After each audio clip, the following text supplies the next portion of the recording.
नमस्कार, स्वागत है आप सभी लोगों का। आप देख रहे हैं समाचार 24। में हूं डॉक्टर विवेक गर्गाचार्य। उत्तर प्रदेश में पंचायत चुनाव संपन्न हो गए हैं, जहां ग्राम पंचायत सदस्य, ग्राम प्रधान व जिला पंचायत सदस्य व क्षेत्र पंचायत सदस्यों का निर्वाचन पूरा हो चुका है। अब इसके बाद अब राजनीतिक तिलस्म रखने वाला पद जिला पंचायत अध्यक्ष का, उसके चुनाव होने हैं। जिला पंचायत अध्यक्ष के लिए जिला पंचायत सदस्य वोट डालते हैं। और अब हम मथुरा की बात कर लेते हैं। मथुरा में 33 जिला पंचायत की सीटें हैं, जिनमें सर्वाधिक सीट बसपा ने जीती हैं, जिसके खाते में 13 सीट गई हैं। और उसके बाद आरएलडी 8 व बीजेपी 8 सीटों पर जीत हासिल की है। चौथे नंबर पर निर्दलियों का बोलबाला है, जिन्होंने 3 सीटें निर्दलियों ने जीती हैं। इसके साथ ही 1 सीट समाजवादी पार्टी के खाते में गई है। इस दौरान मथुरा में कई दिग्गज भी चुनाव हार गए हैं। पूर्व मंत्री व छाता के पूर्व विधायक तेजपाल सिंह की पत्नी भी इनमें वो चेहरा है जो चुनाव हार गई है। इसके साथ ही समाजवादी पार्टी के पूर्व जिला अध्यक्ष की पत्नी व बेटा दोनों चुनाव हार गए हैं। इसके साथ ही बीजेपी के कई कद्दावर चेहरे भी चुनाव हार गए हैं। अब जनता ने तो अपना मत देकर चुनाव में निर्णय सुना दिया है, लेकिन दिलचस्प ये है कि अब मथुरा की जिला पंचायत की कुर्सी पर काबिज कौन होगा। ये एक ऐसा दिलचस्प सवाल है जिसका जवाब हर कोई जानना चाहता है। यहाँ राजनीति है साहब, कहीं भी कुछ भी हो सकता है। एक तरफ तो लोकदल और बीजेपी में 36 का आंकड़ा है। चूंकि बीजेपी की सत्ता है और लोकदल बीजेपी के साथ जाता नहीं दिख रहा है। इसके साथ ही अगर बात करें तो बसपा अकेले दम पर जो 17 सदस्यों का जादुई आंकड़ा है वो छूती हुई नजर नहीं आ रही है। अगर बसपा के साथ निर्दलीय भी चले जाते हैं तो भी ये आंकड़ा 16 तक ही पहुंच पाएगा, क्योंकि सपा कभी सहयोग करेगी नहीं। दूसरी तरफ से अगर हम आंकड़ा देख लें तो रालोद के पास सिर्फ 8 सीटें हैं। उसको इस बहुमत के आंकड़े तक पहुंचने के लिए 9 सीटों का जादुई आंकड़ा चाहिए। अब उसके साथ समाजवादी पार्टी भी और अगर निर्दलीय भी जोड़ लिए जाएं तो सिर्फ 12 सीटें होंगी, वो भी इस जादुई आंकड़े से दूर है। यानी कि अब रालोद भी अपने दम पर या सहयोगियों के दम पर इस कुर्सी तक नहीं पहुंच सकते। अब तीसरी संभावना देख लेते हैं हम, भारतीय जनता पार्टी, जिसकी 8 सीटें हैं, लेकिन उसके साथ न तो निर्दलीय जाना चाहते हैं, न समाजवादी पार्टी के लोग जाना चाहते हैं, और बसपा और आरएलडी का तो कोई मतलब होता नहीं है। तो अब मथुरा में जिला पंचायत अध्यक्ष कौन होगा, सवाल फिर से यही खड़ा हो जाता है। तो इस दिलचस्प सवाल का एक दिलचस्प जवाब हम आपको देते हैं। अगर आप कल मथुरा में थे तो आपने एक तस्वीर देखी होगी। बड़े चौधरी यानी चौधरी चरण सिंह के बेटे चौधरी अजीत सिंह जी का स्वर्गवास हो गया। तो उसके बाद मथुरा में रालोद के कार्यालय पर उनको श्रद्धांजलि सभा का आयोजन किया गया। अचानक से उस सभा में कौतूहल का विषय तब बन गया जब माट के विधायक श्याम सुंदर शर्मा उनको माला पहनाने पहुंच गए। अब आप सोच रहे होंगे कि हम लोग भी कितनी छोटी छोटी चीजों पर जवाब ढूंढने लग जाते हैं। तो हमने इस फोटो को लेकर जब एनालिसिस करना शुरू किया तो हमने तमाम चीजें भी देखी। इसका एक जवाब ये भी है, क्या बसपा आरएलडी गठबंधन जिला पंचायत अध्यक्ष बन सकता है? जी हाँ, इसका जवाब हाँ है। अब होगा कैसे, ये फार्मूला अपनाया कैसे जाएगा? अगर सीटें बसपा की ज्यादा हैं तो श्याम सुंदर शर्मा की पत्नी सुधा शर्मा इसकी दावेदार भी है। आरएलडी की 8 सीटें हैं, यानी कि अगर सीटों के हिसाब से देखा जाए तो दावेदारी बसपा की बनती है। अब इसी बसपा की दावेदारी के पीछे जब श्याम सुंदर शर्मा चौधरी साहब की अंतिम विदाई में तस्वीर पर माला चढ़ाने के लिए पहुंच जाते हैं तो वहां जितने भी चेहरे इसमें नजर आ रहे हैं उनके चेहरों पर कहीं ना कहीं सुकून है। यानी कि ना तो बसपा ये चाहती है कि बीजेपी जीते और ना ही आरएलडी चाहता है कि बीजेपी जीते। अब बीजेपी की तरफ से ये प्रयास करेगा कौन, उस पर भी नजर डालेंगे। श्याम सुंदर शर्मा खुद आगे बढ़कर आरएलडी के पास गए कि या तो समर्थन ले लीजिए या समर्थन दे दीजिए। लेकिन श्याम सुंदर शर्मा का ये मतलब इस समर्थन ले लीजिए, ये आप कतई न समझिएगा, क्योंकि राजनीति में जिसके पास जितनी संख्या बल ज्यादा होता है, सत्ता उसी की होती है। चाहे यह फार्मूला आप किसी भी राज्य में किसी भी स्तर पर देख सकते हैं।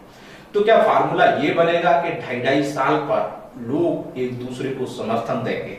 ये तो आने वाला वक्त बताएगा। लेकिन फिलहाल हम लोग ये सूत्रों के हिसाब से दावे से कह सकते हैं कि यह गठजोड़ बहुत जल्द जिला पंचायत पर कब्जा करेगा।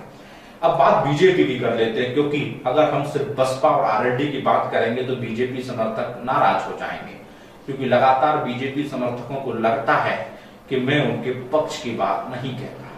लेकिन उन लोगों से एक बात पूछना चाहूंगा, सरकार से ही तो सवाल पूछूंगा हुजूर, विपक्ष वालों से सवाल पूछकर मुझे क्या फायदा, या मैं क्या जनता का फायदा करवा पाऊंगा? सवाल तो सत्ता से ही पूछा जाएगा।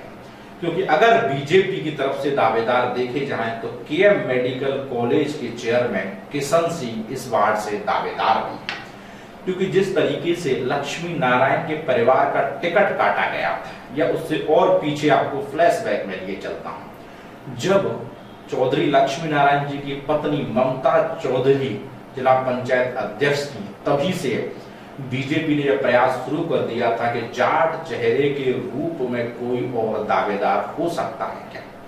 श्रीकांत लोबी ने किशन सिंह को तभी से दावेदार के रूप में सामने कर दिया, क्योंकि चौधरी लक्ष्मी नारायण के सामने अगर कोई दावेदार होगा तो चौधरी किशन सिंह होंगे। इसी को लेकर बीजेपी ने खुद लक्ष्मी नारायण मंत्री की पत्नी, जो कि निवर्तमान जिला पंचायत अध्यक्ष थी, ममता चौधरी, उनका टिकट काटा। इसके साथ ही दूसरे उसी परिवार के दावेदार नरदेव चौधरी का भी टिकट काट दिया था। अब इन दोनों के टिकट काटने के पीछे मैंने तब भी कहा था कि जाटों की नाराजगी बीजेपी को उठानी पड़ेगी, और उसी का खामियाजा 8 सीटों पर सिमट कर उठाना भी पड़ा। अब चौधरी किशन सिंह क्या समर्थन जुटा पाएंगे? सूत्र बताते हैं कि चौधरी किशन सिंह भी आरएलडी से समर्थन मांगने की जुगाड़ में, और उन्होंने इस दौरान कई आरएलडी नेताओं से मुलाकात भी की है। लेकिन क्या वो समर्थन जुटा पाएंगे? क्योंकि जिस किसी के आशीर्वाद से उनको दावेदार बताया जा रहा है, उनको जिला खुद ही अहमियत नहीं देता। हम बात कर रहे हैं श्रीकांत शर्मा की, जो कि रूरल में ना तो किसी नेता के टच में है और ना ही उनके कार्यशैली इस तरीके से है क्योंकि वो विपक्ष के किसी नेता के पसंद में है। वो तो अपनी पार्टी के लोगों की पसंद में नहीं है, खुद मुख्यमंत्री भी उनसे लगातार नाराज रहते हैं। तो अब जिला पंचायत अध्यक्ष कैसे बनेगा? तो फार्मूला नंबर 1 यह रहेगा कि समाजवादी पार्टी, बसपा और सपा, आरएलडी, ये सब मिलके गठबंधन पर जिला पंचायत अध्यक्ष की कुर्सी पर काबिज होते हैं, और फिर 2022 में जिसकी सरकार बनी वो किस तरीके से इनको मैनेज करेगा, ये तो आने वाला वक्त ही बताएगा। लेकिन फिलहाल जो लोग इसका सवाल का जवाब जानना चाह रहे थे, तो वो ये समझ लें, हमारे सूत्रों के हवाले से ये खबर है कि खुद श्याम सुंदर शर्मा की पत्नी जिला पंचायत अध्यक्ष बन सकती हैं आरएलडी के समर्थन। अब बदले में श्याम सुंदर शर्मा छोड़ेंगे क्या, ये भी एक दीगर सवाल है। तो श्याम सुंदर शर्मा मार्च से विधायकी छोड़ने को तैयार है। वो आप सोच रहे होंगे इतना जल्दी हम जवाब क्यों दे रहे हैं? क्योंकि अभी जो आपस में बातचीत चल रही है उसका नतीजा यही है कि श्याम राजनीति से संन्यास लेंगे और अपनी पत्नी को जिला पंचायत अध्यक्ष बनाएंगे। लेकिन श्याम तो खुद मथुरा की राजनीति के तथाकथित चाणक्य भी है। अब वो अपनी बात पर टिकते कब हैं? ऐसा कोई दल नहीं जिसमें श्याम सुंदर शर्मा ने एंट्री नहीं की और उससे एग्जिट भी नहीं किया। वो तृणमूल कांग्रेस तक चले गए। जो ममता बनर्जी का नाम अभी हाल में ही जिला पंचायत चुनाव जीतने पर सामने आ रहा है, माफ कीजिए विधानसभा चुनाव जीतने पर सामने आ रहा है, उसी ममता बनर्जी की पार्टी से भी तो खुद श्याम सुंदर शर्मा विधायक रहे। यानी बंगाल से बाहर टीएमसी का कोई विधायक रहा है, उत्तर प्रदेश में श्याम सुंदर शर्मा। वो उस समय थे जब ममता बनर्जी केंद्र में रेल मंत्री थी, तो मलाई भी खूब चाटी गई।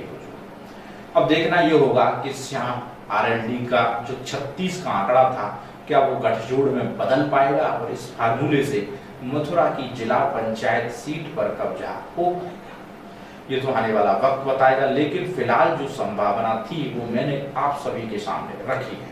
देखना ये भी होगा कि बीजेपी सत्ता का कितना सदुपयोग कर लोगों को डरा धमका कर वोट ले पाती है, या सिर्फ तीसरे नंबर की पार्टी बनकर मथुरा जिला पंचायत में विपक्ष में बैठी नजर आएगी।